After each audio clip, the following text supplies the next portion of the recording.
Hello students, how are you all? I hope you are all fine, doing your studies well. Okay, now I am with you today with a very interesting new topic of 10th first unit, that is types of chemical reactions. पहली unit 10th की थी क्या? Chemical reactions and chemical equations. तो हमने पहले ये देखा chemical reactions क्या हैं, उनकी इक्वेशन कैसे लिखते हैं, एक केमिकल रिएक्शन की कैरेक्टरिस्टिक्स क्या क्या होती हैं। इसके बाद आज मैं आपके लिए लेकर आई हूँ टाइप ऑफ केमिकल रिएक्शंस, जो इस यूनिट का लास्ट टॉपिक है। लेकिन इस टॉपिक में हमें बहुत सारे टाइप की केमिकल रिएक्शन डिस्कस कर रहे हैं। अगर आपने पहले की वीडियोस नहीं देखी है तो एज यूजुअल, जैसे मैं आपको हमेशा बोलती हूँ, ठीक है, उनको देख लीजिए, लाइक कीजिए, चैनल को सब्सक्राइब कीजिए और शेयर भी कीजिए, क्योंकि अगर आपको समझ में आ रहा है तो बाकियों को भी समझ में आनी चाहिए। केमिस्ट्री कितनी इंटरेस्टिंग है सबको पता चलनी चाहिए, हाँ या नहीं?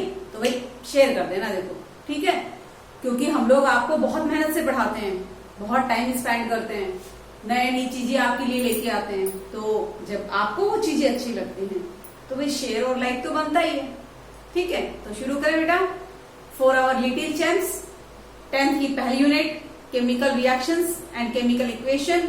उसके आज हमारे पास टॉपिक है types of chemical reaction. Chemical reaction कितने टाइप की होती है बेटा? अगर हम टोटल इस लेसन में देखें तो हम लोग 7 टाइप की रिएक्शन डिस्कस करने वाले हैं। 7 में से एक टाइप की, 1 टाइप की हम इस वीडियो में डिस्कस करेंगे, ठीक है। पहले देख लीजिए भी कौन कौन से टाइप्स की केमिकल रिएक्शन होती हैं। डीकम्पोजिशन रिएक्शन, बहुत एक एक रिएक्शन को हम बहुत डिटेल में बहुत सारे एग्जाम्पल लेके डिस्कस करने वाले हैं, ठीक है बेटा। पहले decomposition reaction, combination reaction, displacement reaction, double displacement, precipitation, neutralisation and redox reaction. ये सभी क्या हैं? ये सभी केमिकल रिएक्शन के टाइप हैं। अब हम आते हैं next, decomposition reaction. Decomposition reaction क्या है? पहली रिएक्शन को आज हम डिटेल में डिस्कस करेंगे, that is decomposition reactions. Okay, तो एक डीकम्पोजिशन का मतलब समझिए आप, डिकम्पोज करना। When a single substance is decomposed into 2 or many simple substance, छोटे छोटे सब्सटेंस में डिकम्पोज हो जाएगा एक बड़ा सा कंपाउंड, एक बड़ा सा सब्सटेंस, उस रिएक्शन को हम कहेंगे डीकम्पोजिशन रिएक्शन, ठीक है। डीकम्पोजिशन का मतलब क्या हुआ? when single substance get decomposed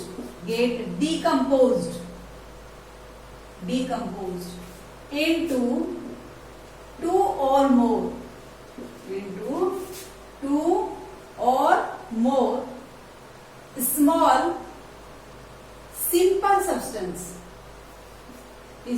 simple substance by absorbing, ये बड़ा इंपॉर्टेंट है, by absorbing energy, एनर्जी को एब्जॉर्ब करके जब एक सिंगल सब्सटेंस बड़ा कंपाउंड छोटे छोटे सब्सटेंस में, एलिमेंट या कंपाउंड में टूट जाता है तो उसे कहते हैं डीकम्पोजिशन रिएक्शन। एग्जांपल के लिए मान लीजिए AB कंपाउंड है, ओके, AB एक कंपाउंड है। जब मैंने इसे हीट किया, एनर्जी दी, तो ये टूट गया 2 सब्सटेंस में, A और B। तो सिंगल सब्सटेंस 2 सब्सटेंस में टूट गया, 2, 3, 4 जितने में भी टूटे, बट ये होगी डीकम्पोजिशन रिएक्शन। भाई इसमें इस डेफिनेशन में आपको एक चीज बताइए मैंने कि डीकम्पोजिशन रिएक्शन क्या है। डीकम्पोजिशन रिएक्शन में एनर्जी एब्जॉर्ब होती है bye absorbing energy. Decomposition reaction में एनर्जी एब्जॉर्ब होती है। इसका मतलब किसी भी डीकम्पोजिशन रिएक्शन को करवाने के लिए आपको एनर्जी देनी पड़ती है, इसीलिए डीकम्पोजिशन रिएक्शन ज्यादातर क्या होती है? एंडोथर्मिक होती है, ठीक है। तो ये बड़ी इंपॉर्टेंट बात है, decomposition reactions are endothermic reaction. Decomposition reactions are endothermic reaction. ये एंडोथर्मिक रिएक्शन होती है, क्योंकि इस रिएक्शन के समय एनर्जी देनी पड़ती है। एंडोथर्मिक रिएक्शंस हैं। और एंडोथर्मिक रिएक्शन के लिए आपको एक बात और याद होगी, मैंने करवाई है। अगर रिएक्शन एंडोथर्मिक होती है तो उसके लिए डेल्टा एच मतलब energy change during reaction is positive. Delta H क्या होती है? पॉजिटिव। अगर रिएक्शन के लिए डेल्टा एच पॉजिटिव है तो समझ लेना वो रिएक्शन कैसी है? एंडोथर्मिक रिएक्शन है। ठीक है, तो ये रिएक्शन कैसी होती है? एंडोथर्मिक रिएक्शन है। अगली बात, जब कोई डिकम्पोजिशन रिएक्शन होती है तो एनर्जी एब्जॉर्ब करता है। कोई सब्सटेंस एनर्जी लेता है, एब्जॉर्ब करता है। तो जो एनर्जी एब्जॉर्ब्ड है या आपने जो एनर्जी प्रोवाइड की है रिएक्शन में, वो किस किस के फॉर्म में आप कर सकते हो? एनर्जी एब्जॉर्ब जो है वो 3 फॉर्म में कर सकते हो। Energy absorb, energy supplied during the decomposition reaction may be in the form of heat. आप हीट के फॉर्म में एनर्जी सप्लाई कर सकते हो। May be in the form of electricity, electricity के फॉर्म में आप एनर्जी सप्लाई कर सकते हो। और may be in the form of light, light के फॉर्म में भी कर सकते हो। एनर्जी एब्जॉर्ब इन तीनों में से किसी भी फॉर्म में की जा सकती है। अगर रिएक्शन में, कौन सी डिकम्पोजिशन रिएक्शन में आप हीट के फॉर्म में एनर्जी सप्लाई कर रहे हो, हीट के फॉर्म में, तो उस रिएक्शन को कहा जाता है थर्मल डिकम्पोजिशन। हीट के फॉर्म में अगर एनर्जी सप्लाई कर रहे हो then reaction is termed as thermal decomposition. अगर इलेक्ट्रिसिटी के फॉर्म में सप्लाई कर रहे हो तो इसे कहेंगे इलेक्ट्रो डिकम्पोजिशन। इलेक्ट्रो डिकम्पोजिशन, इसी का दूसरा नाम है इलेक्ट्रोलिसिस। और अगर लाइट के टर्म्स में आप एनर्जी सप्लाई कर रहे हो तो इसे कहेंगे फोटो डिकम्पोजिशन। फोटो डिकम्पोजिशन, और फोटो डिकम्पोजिशन का दूसरा नाम है भाई फोटोलिसिस। क्या नाम है? फोटोलिसिस। ठीक है, तो इतनी चीजें समझ में आई आपको। डिकम्पोजिशन का मतलब है एक सिंगल सब्सटेंस को 2 या 3 छोटे सिंपल सब्सटेंस में तोड़ देना। और सिंगल सब्सटेंस को छोटे सब्सटेंस में तोड़ने के लिए आपको एनर्जी देनी पड़ती है। आप एनर्जी देते हो रिएक्शन में, क्योंकि एनर्जी देते हो इसलिए डिकम्पोजिशन रिएक्शन एंडोथर्मिक रिएक्शन होती है। और जो एनर्जी एब्जॉर्ब होती है डिकम्पोजिशन रिएक्शन में, आप जो एनर्जी देते हो वो 3 फॉर्म में हो सकती है। हीट के फॉर्म में, इलेक्ट्रिसिटी के फॉर्म में और लाइट के फॉर्म में। अगर आपने डिकम्पोजिशन रिएक्शन में हीट के फॉर्म में एनर्जी दी है तो उसे कहेंगे थर्मल डिकम्पोजिशन। इलेक्ट्रिसिटी के फॉर्म में दी है तो इलेक्ट्रो डिकम्पोजिशन या इलेक्ट्रोलिसिस। और अगर लाइट के फॉर्म में दी है तो क्या कहेंगे? Photo decomposition. Is it clear? चलिए आगे बढ़ते हैं। इसका स्क्रीनशॉट ले लीजिए जल्दी से।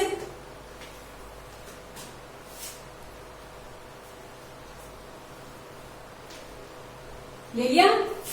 अब बेटा हम आते हैं थर्मल डिकम्पोजिशन। एक एक डिकम्पोजिशन रिएक्शन हम बहुत डिटेल में पढ़ने वाले हैं। तो पहला है हमारे पास थर्मल डिकम्पोजिशन। थर्मल डिकम्पोजिशन का मतलब पता है आपको? अगर आपने एनर्जी सप्लाई कर दी हीट के फॉर्म में तो उस डिकम्पोजिशन रिएक्शन को कहेंगे थर्मल डिकम्पोजिशन। एग्जाम्पल लीजिए बेटा। एग्जाम्पल पहली रिएक्शन है लेड नाइट्रेट का जो सॉलिड है, लेड नाइट्रेट जो सॉलिड है वो व्हाइट कलर का होता है, व्हाइट कलर का है। अगर हम इसे हीट करते हैं तो इससे लेड ऑक्साइड सॉलिड बनता है। सॉलिड है ये। इस ट्राइंगल का मतलब समझ रहे हो ना? हीट, एरो पे ट्राइंगल लगाने का मतलब हीट एनर्जी दी है इसको। तो लेड ऑक्साइड बनता है, प्लस ये आपके पास बनता है लेड ऑक्साइड येलो कलर का solid, plus nitrogen dioxide brown colour gas, brown coloured gas बाहर निकलती है। ठीक है, इवॉल्व होती है। और प्लस ऑक्सीजन गैस इवॉल्व होती है। ऑक्सीजन गैस कलरलेस होती है। ठीक है, इस रिएक्शन को बैलेंस कर दीजिए भी। बैलेंस करने के लिए लेड नाइट्रेट अगर मैडम एक आपने पहले ही 2 लिख दिया, नहीं लिखोगे तो आपको बैलेंस इनके लिए लिखने पड़ेंगे, इसलिए मैंने पहले ही लिख दिया, बैलेंस करके देख लेना चाहे। लेड ऑक्साइड 2 बनेंगे, नाइट्रोजन कितने हैं 2 इंटू 2 4, 4 नाइट्रोजन 4 NO2, ऑक्सीजन कितने हैं 3 इंटू 2 6, 6 इंटू 2 कितने हो गए 12, 12 में से 8 और 2 10 ऑक्सीजन और 2 12, बैलेंस है। अगर इस रिएक्शन को हम करवाएं, ध्यान देना करवाएं तो ऐसे कराएंगे, लैब में हम करते हैं इस रिएक्शन को भी। एक टेस्ट ट्यूब ले लो, ठीक है, बिल्कुल ड्राई होनी चाहिए, पानी नहीं होना चाहिए। और इस टेस्ट ट्यूब में ये ले लीजिए भैया आपके पास व्हाइट कलर का सॉलिड जो आपने लिया लेड नाइट्रेट, बड़ी सिंपल सी रिएक्शन। और लेड नाइट्रेट को लेकर इस ड्राई टेस्ट ट्यूब को आप हीट कर दीजिए, बर्नर पे हीट कर दो। जब हमने इसे हीट किया तो आप देखोगे कि ऑरेंज ब्राउन गैस निकलती है, ऐसे ऑरेंज ब्राउन गैस निकल रही है, ठीक है। ये ब्राउन गैस में नाइट्रोजन डाइऑक्साइड है और प्लस कलरलेस गैस है जो इसमें दिखाई नहीं देती आपको, वो भी निकल रही है लेकिन दिखाई नहीं दे रही है भाई। ब्राउन गैस का इफेक्ट इतना ज्यादा है कि कलरलेस गैस निकल रही है बट दिखाई नहीं दे रही है, oxygen gas, nitrogen dioxide oxygen gas, okay. और लास्ट में जो बच जाएगा येलो कलर का सॉलिड वो होगा लेड ऑक्साइड। तो देखिए लेड नाइट्रेट जो है एक कंपाउंड है, इसको हीट देकर आपने इस एक कंपाउंड को कितने कंपाउंड में कन्वर्ट किया 1 2 3, lead oxide nitrogen dioxide plus oxygen, यानी ये कैसी रिएक्शन हुई भाई, थर्मल डिकम्पोजिशन रिएक्शन, हाँ या नहीं।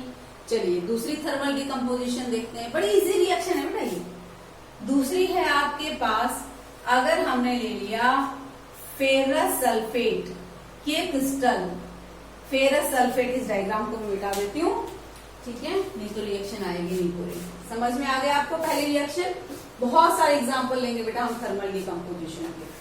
तो सेकंड एग्जांपल ले लिया आपने फेरस सल्फेट के क्रिस्टल, फेरस सल्फेट 7 वाटर मोल के क्रिस्टल जो ग्रीन कलर के होते हैं, हाइड्रेटेड फेरस सल्फेट, या इसे कहते हैं ग्रीन विट्रॉल, कॉमन नाम इस कंपाउंड का ग्रीन विट्रॉल है, हरे कलर के होते हैं, लाइट ग्रीन कलर के।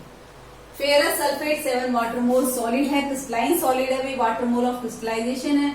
जब आप शुरू में इसे हीट करते हो तो ये जो वाटर मोल ऑफ क्रिस्टलाइजेशन है ये निकल जाएगा और आपके पास ये वेपराइज हो जाएगा, वाटर मोल्स निकल जाएंगे, वेपराइज हो जाएंगे, ओके, निकल जाएंगे।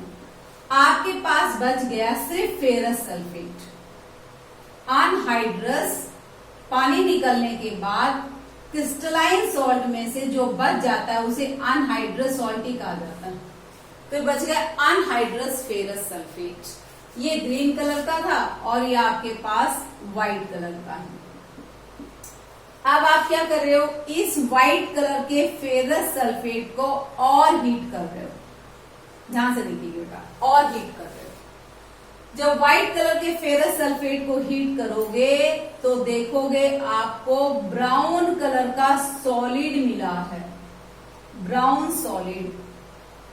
वो ब्राउन सॉलिड फेरिक ऑक्साइड का है, प्लस बर्निंग सल्फर स्मेल वाली सल्फर डाइऑक्साइड गैस इन्वॉल्व हुई, बर्निंग सल्फर की स्मेल देती है सल्फर डाइऑक्साइड गैस, और plus sulphur trioxide gas, sulphur trioxide gas, okay.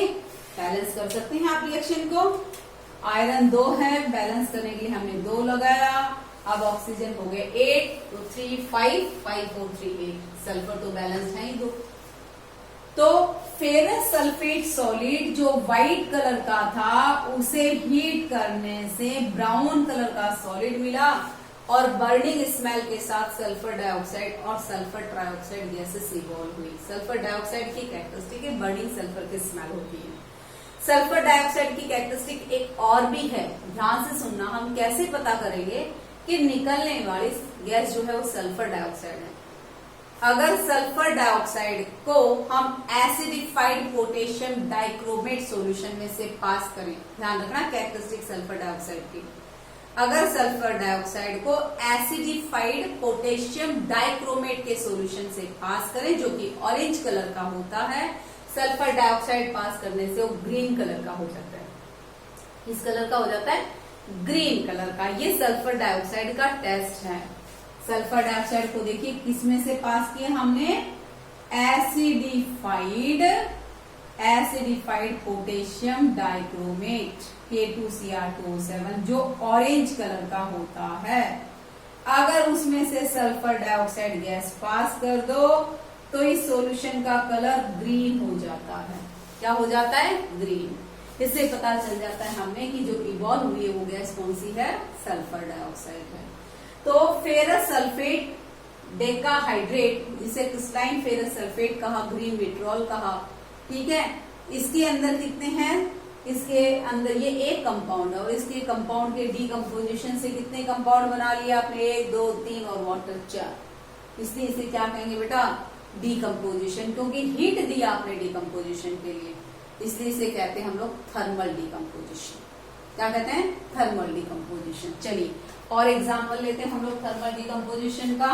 तो थर्ड एग्जाम्पल, बहुत सारे रिएक्शन है भाई थर्मल डीकम्पोजिशन की, एग्जाम में आपके कोई भी आ सकती है। आपको याद रखना है इन रिएक्शन को कैसे होती हैं, इनकी क्या कैरेक्टरिस्टिक्स है, ठीक है। जैसे आपके पास थर्ड रिएक्शन है, अगर हम लोग कैल्शियम कार्बोनेट सॉलिड, जो कि जिसे कहते हैं लाइम स्टोन, अगर हमने लाइम स्टोन को हीट कर दिया तो क्या बन जाएगा? Calcium oxide. It is called as quick lime और plus carbon dioxide gas evolve होगी।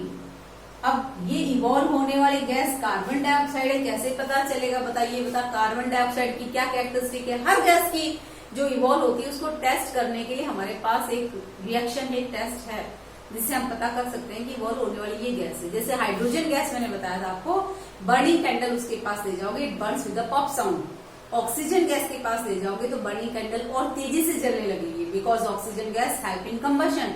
कार्बन डाइऑक्साइड के पास अगर बर्निंग कैंडल ले जाओगे तो क्या हो जाएगी? कैंडल बुझ जाएगी। ओके, कैसे? Because carbon dioxide does not support in combustion, ये आग बुझा देता है। और एक टेस्ट है कार्बन डाइऑक्साइड का, बड़ा इंटरेस्टिंग टेस्ट है। अगर निकलने वाली गैस को लाइम वाटर में से पास कर दूं, इसमें से लाइम वाटर में से, कैल्शियम हाइड्रोक्साइड के सॉल्यूशन में से, और ये आगे टेस्ट आएगा, ये रिएक्शन आएगी। अगर लाइम वाटर में से पास करने के बाद लाइम वाटर मिल्की हो गया, क्या हो गया भाई? मिल्की हो गया, तो समझ लेना कि ये गैस कौन सी थी? कार्बन डाइऑक्साइड थी। ठीक है, चलिए ये रिएक्शन भी मैं आपको करवा देती हूँ, लेकिन ये डिकम्पोजिशन रिएक्शन नहीं है भाई, ये है टेस्ट फॉर कार्बन डाइऑक्साइड। ये चेक करने के लिए कि निकलने वाली गैस कार्बन डाइऑक्साइड है, उसके लिए टेस्ट है।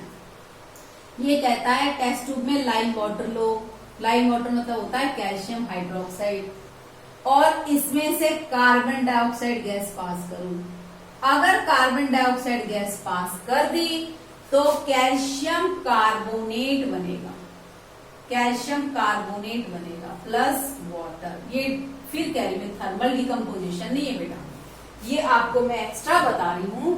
हमें ये कैसे पता चले कि निकलने वाली जो गैस है वो कार्बन डाइऑक्साइड है।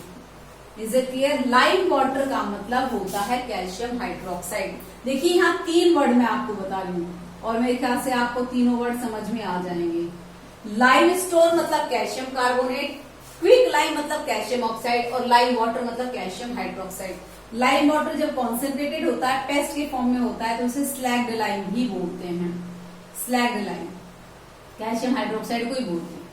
ठीक है, जब वाटर बहुत ज्यादा है, डाइल्यूट है solution, it is called as lime water. Lime water में से कैल्शियम कार्बन डाइऑक्साइड पास कर दी तो ये रिएक्शन हो जाएगी, कैल्शियम कार्बोनेट बन जाएगा। और कैल्शियम कार्बोनेट के बनने की वजह से, due to calcium carbonate formation, calcium carbonate formation, solution becomes milky.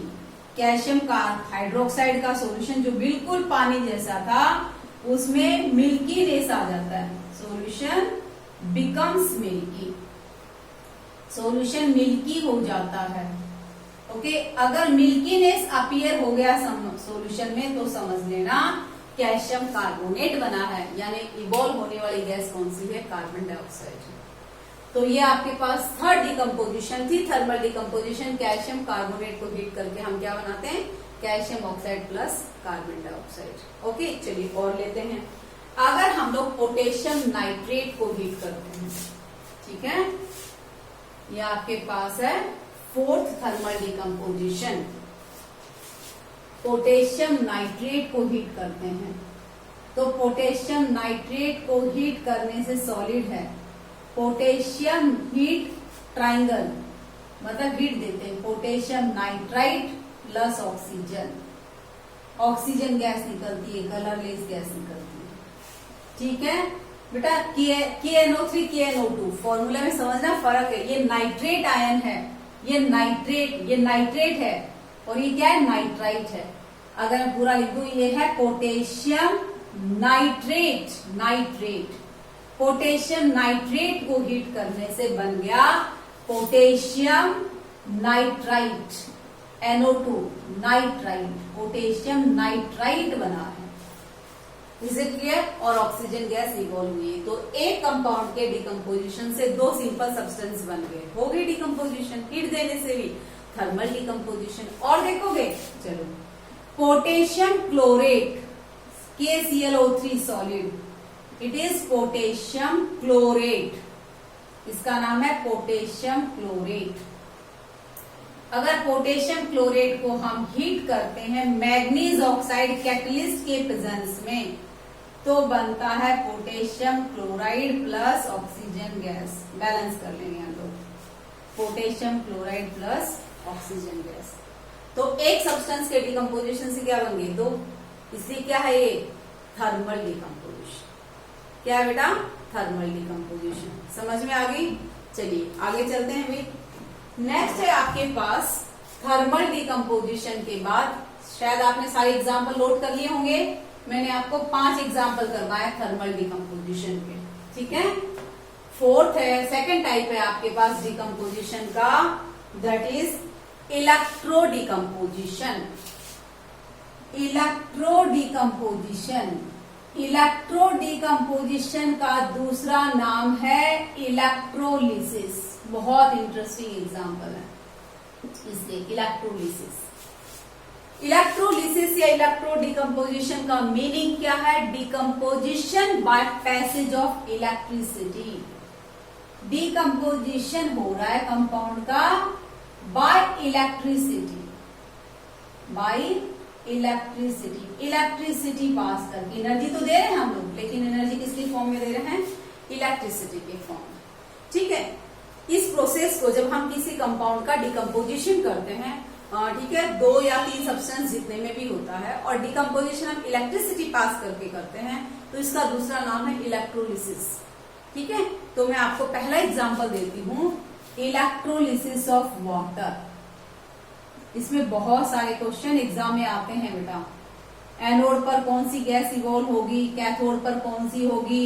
Electrolysis of water करवाने के लिए आपने उसमें एसिड क्यों मिलाया, इज इट क्लियर। जो गैसेस बनती हैं उनका वॉल्यूम डिफरेंट क्यों होता है, एक गैस का वॉल्यूम दूसरे से डबल क्यों होता है, एंड सो ऑन। बहुत सारे क्वेश्चन है, सब क्वेश्चनों के आंसर मिलेंगे आप यहाँ पे। आपको जरा बस ध्यान से देखिए, इलेक्ट्रोलिसिस ऑफ वाटर देखिए कैसे करवाना है इसको। एक हम लोग लेते हैं कंटेनर ले लिया, बीकर ले लिया प्लास्टिक का, है ना बेटा, प्लास्टिक का। इसके बॉटम में हमने 2 छेद कर दिए, और यहां हमने लगा दी ग्रेफाइट की रॉड, और ये आपके पास क्या है भाई, ये आपके पास कॉर्क है, ओके। ग्रेफाइट की रॉड को कॉर्क में फिक्स करके ये बॉटम पे फिक्स कर दिया। ये ग्रेफाइट के इलेक्ट्रोड है, इलेक्ट्रोड का काम करेंगे ये ग्रेफाइट इलेक्ट्रोड। एक इलेक्ट्रोड कैथोड का काम करेगा, दूसरा एनोड का, ओके। इसे, ये जो हम बना रहे हैं, इसे इलेक्ट्रोलिटिक सेल भी कहते हैं।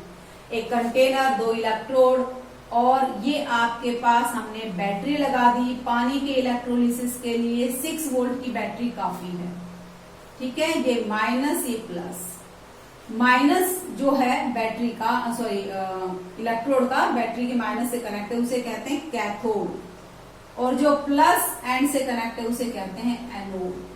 देखिए कितना इंटरेस्टिंग है। और भाई इसमें भर दिया हमने पानी, इसमें क्या भर दिया बीकर में, पानी भर दिया, वाटर। और दो ग्रेजुएटेड टेस्ट ट्यूब जिसमें पानी है, ठीक है, उसको उल्टा करके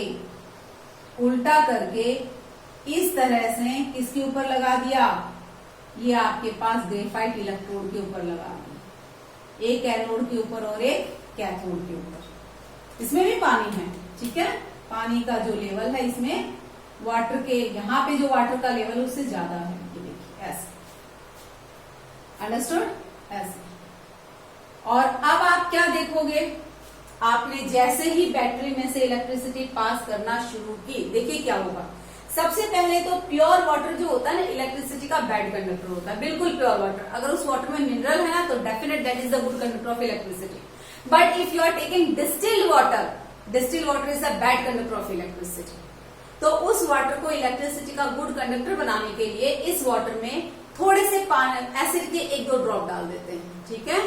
तो few drops of acid like sulfuric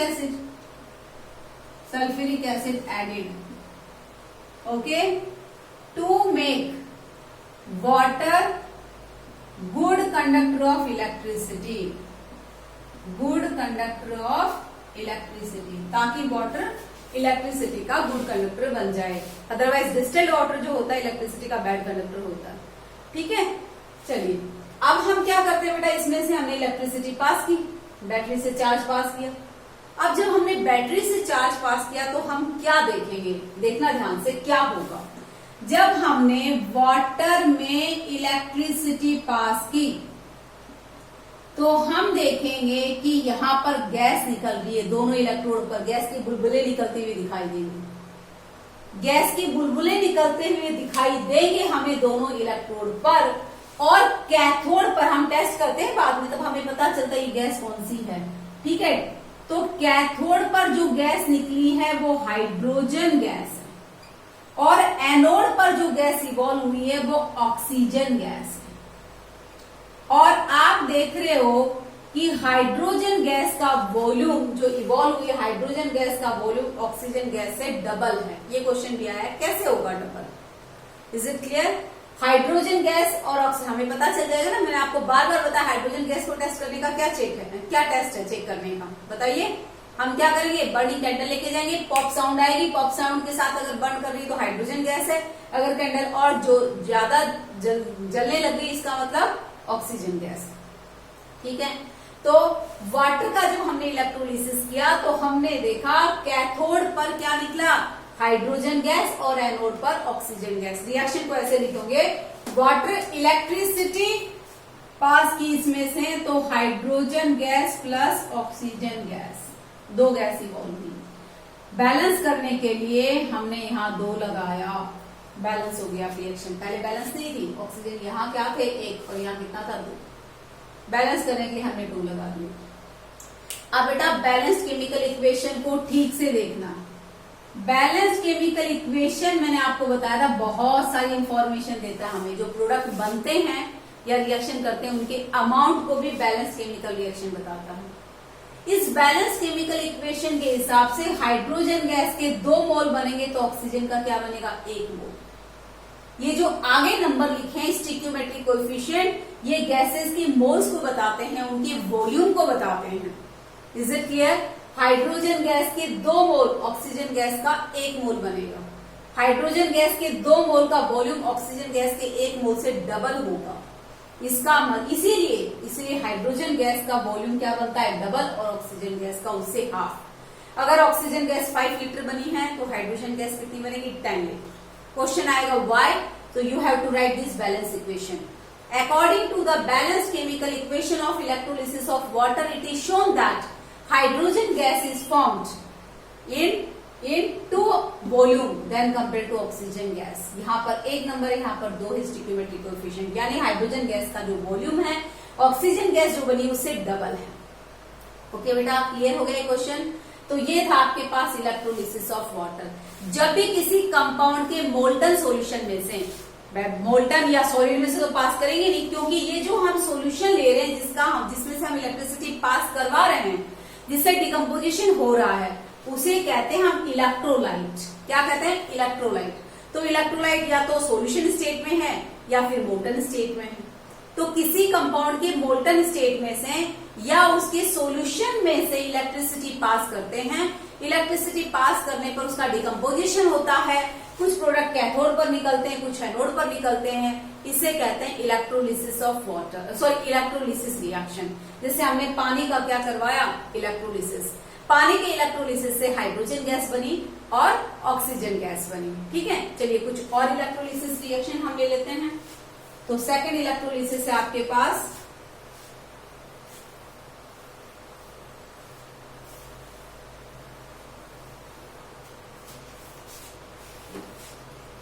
electrolysis of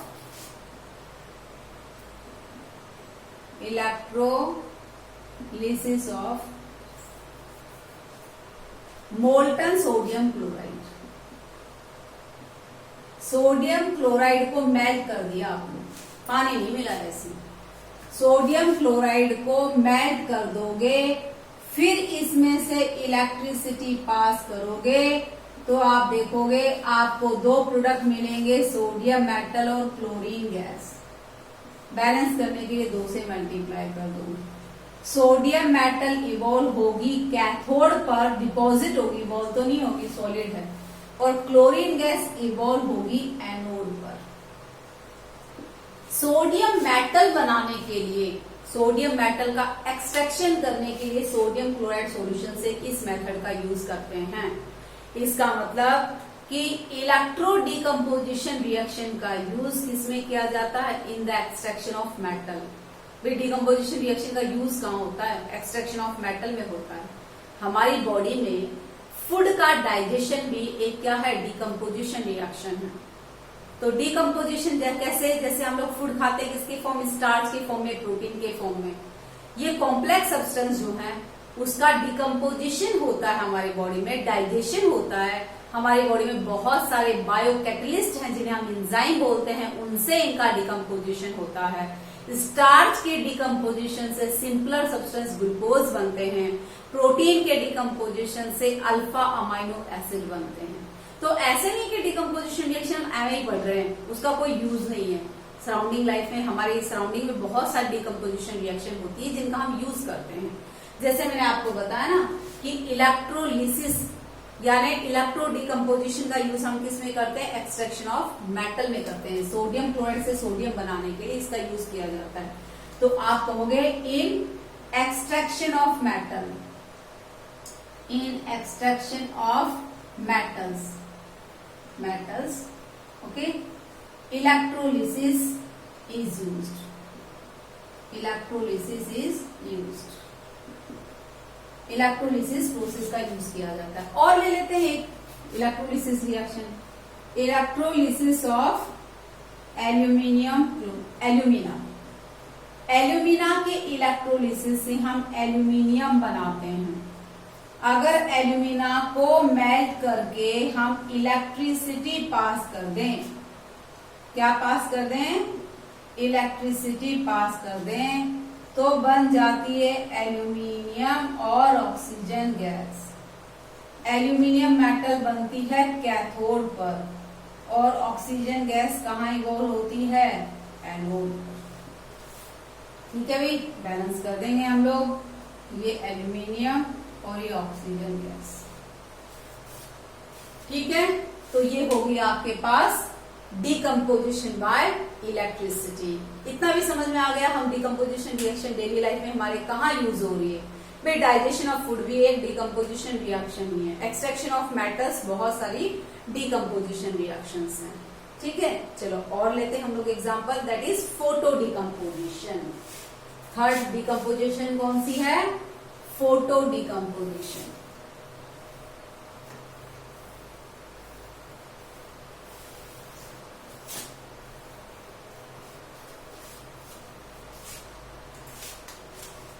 भी फोटो का मतलब है, फोटो वर्ड आया फोटोन से, ठीक है। फोटोन्स फिजिक्स में आपने पढ़ा होगा, लाइट में जो स्मॉल पैकेट्स ऑफ एनर्जी होते हैं उन्हें कहते हैं फोटोन्स। तो किससे कंसर्न है फोटोन? लाइट से। Is it clear? इसका मतलब decomposition, decomposition occurs by light. कई कंपाउंड ऐसे हैं जिनका लाइट के प्रेजेंस में डिकम्पोजिशन होता है। एग्जाम्पल के लिए अगर सिल्वर क्लोराइड को हम लाइट में खुला छोड़ दें तो इसका डिकम्पोजिशन हो जाएगा सिल्वर मेटल, ठीक है, plus chlorine gas, silver metal deposit हो जाएगी, ग्रेश मेटल। इसके बाद अगर हम सिल्वर बैलेंस करने के लिए 2 से मल्टीप्लाई कर दो, सिल्वर ब्रोमाइड जो येलो कलर का है, इस पे भी अगर हम लोग लाइट फॉल करें तो सिल्वर बनता है, प्लस बैलेंस करने के लिए मैंने 2 लगाया, ब्रोमीन की वेपर्स निकलती हैं, ठीक है। ये जो आपके पास फोटो डिकम्पोजिशन रिएक्शंस हैं, दीज आर यूज्ड, ये reactions these are used in black and white photography, black and white photography. Photography में भी सिल्वर ब्रोमाइड का डिकम्पोजिशन होता है, ठीक है, black and white sorry photography. Okay, तो ये एग्जांपल आपने ले लिए किसके? थर्मल डिकम्पोजिशन के, सॉरी फोटो डिकम्पोजिशन के। तो आपने देखा डिकम्पोजिशन रिएक्शन क्या होती है। डिकम्पोजिशन रिएक्शन के 3 टाइप कौन से हैं?